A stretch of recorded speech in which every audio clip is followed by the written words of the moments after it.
77 persons lost their lives and 358 persons were injured in over 90 road accidents across the country in 6 days during the Easter period.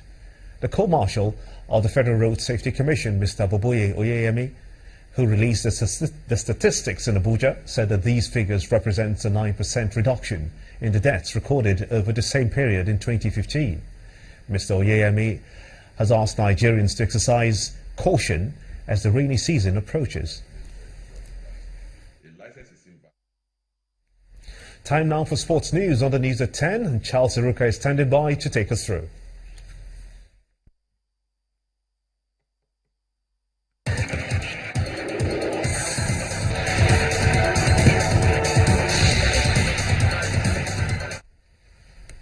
Thanks, Gimba. Now, welcome to Sports News. Players of the ongoing National Under-16 Table Tennis League have described the competition as one that can help improve their skills. According to the Nigerian Table Tennis Federation, the objective of the tournament is to discover and nurture talents. Abayomi Animashaun and Surukat Ayela Begon emerged winners of the boys and girls event after day one action.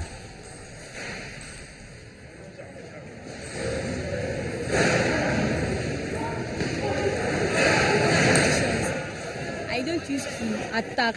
I used to push only, but I can see that in this competition I can attack, do so many things like attacking, blocking and pushing. Well, the aim is to try and replace the aging Nigerian players that we have, the Segun Toriolas, the Kwadi Arunas, so that when they leave the stage, there will be automatic people that will take their places. Coach Samson Siasia will resume his role as the head coach of the national under-23 team on Monday after taking temporary charge of the Super Eagles for the Africa Cup of Nations qualifiers against Egypt. His assistant coach Fatai Amao has been in temporary charge of the team and led them to a 1-0 win against Brazil in an international friendly in Victoria last week.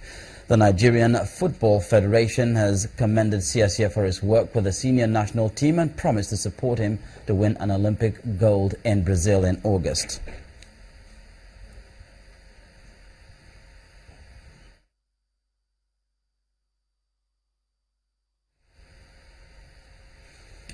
The Ministry of Youth and Sports has blamed the federations for the delay in the release of funds for continental and international competitions. At a press briefing in Abuja, the Minister, Solomon Dalung, emphasized the importance of giving useful information that can aid the ministry in solving the problems of poor welfare. Most of these international competitions they are supposed to go, the informations are not even made known to us until sometimes at the dying minute. And if they are coming at the dying minute, of course, the bureaucracy has been as old as modern government itself. It has not changed. Before you pursue the money, sometimes you will discover that you will be out of time. Oftentimes, we even go out of our ways to borrow funds from any source, even individuals, to give some of these federations to go before we now come back to pay when our funds would have been ready. The Minister of Sports, Mr. Solomon Dalung. Now, World Football Governing Body FIFA says it is fully aware of the risks facing construction workers in Qatar and has been in talks with stakeholders on how to facilitate the improvement of working conditions in the country. Amnesty International had on Thursday called on FIFA to strip Qatar of its 2022 hosting rights over claims of human rights abuses. In a statement, FIFA is confident its Supreme Committee for Delivery and Legacy will monitor labor rights of migrant workers on its World Cup stadium construction sites. But Amnesty wants action and not just talk. In tennis, world number one Novak Djokovic has qualified for the final of the Miami Masters after defeating Belgium's David Goffin 7-6, 6-4 in a hard-fought semi-final. Goffin broke for 4-3 in the first set, but Djokovic hit straight back to level and took the tie-break 7-5. The 28-year-old increased the pressure on Goffin in the second set, breaking for 4-3 and closing out comfortably. The 28-year-old will meet either Japan's Kei Nishikori or Australia's Nick Kyrgios in Sunday's final. That's it on sports news. Back to Gimba with the rest of the news at 10.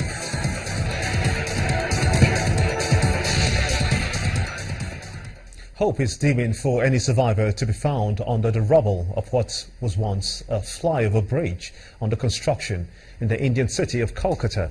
Authorities have counted 24 bodies so far, while police have opened a case of culpable homicide against the company in charge of the construction. It's a new day in India, but the collapse which left several people dead wasn't a dream. The bigger reality which is staring authorities and rescue workers in the face is the fact that with each minute that passes by, the chances of rescuing any survivor caught underneath the rubble grows slimmer.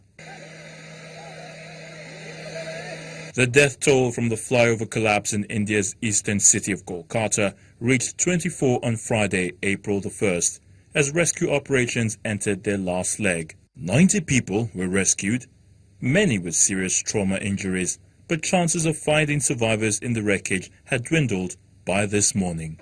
So total till now is 24. Injured people, some of them are in a slightly precarious condition, but the rest have been, some of them have been discharged, and the total figure is around 89.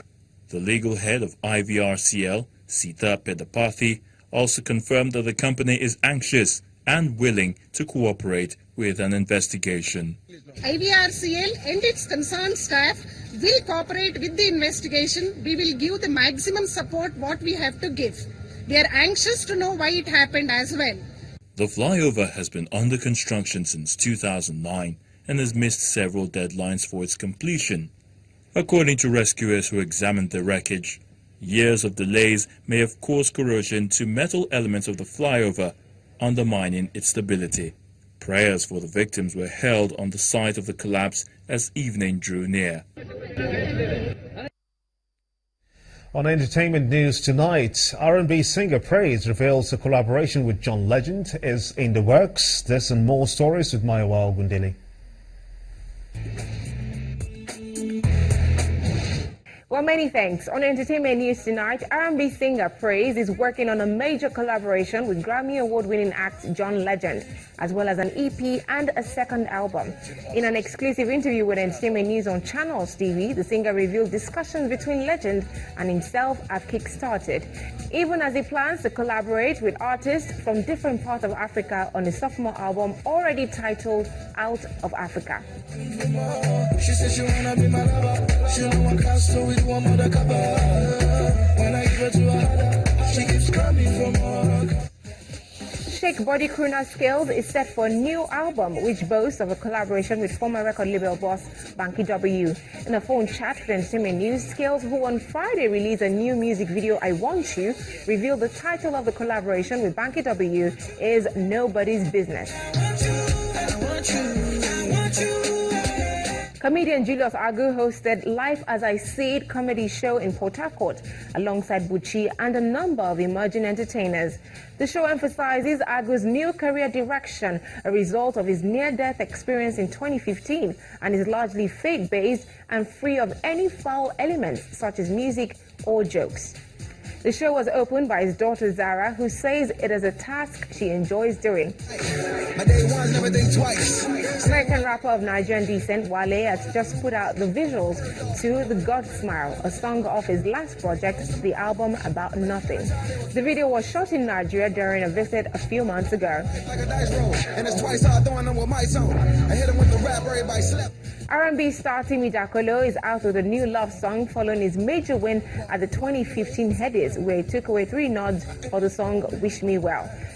The video for the Kobam Zasukwa produced song is titled The Vow, the third single off his forthcoming album Love and Consequences. Fast rising act Efa kicks off the year with a video for his single Sumami Remix featuring YBNL boss Olamide. The video was directed by Kobe Films.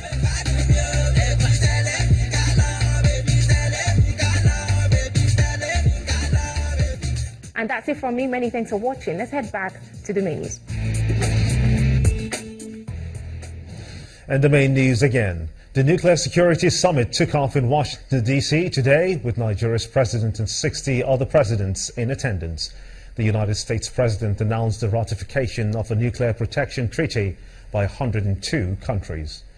And Nigeria's president today expressed commitment to monitoring of terrorist groups on the use of nuclear materials. President Muhammadu Buhari condemned terrorism in its entirety and pledged support for any action against terror groups.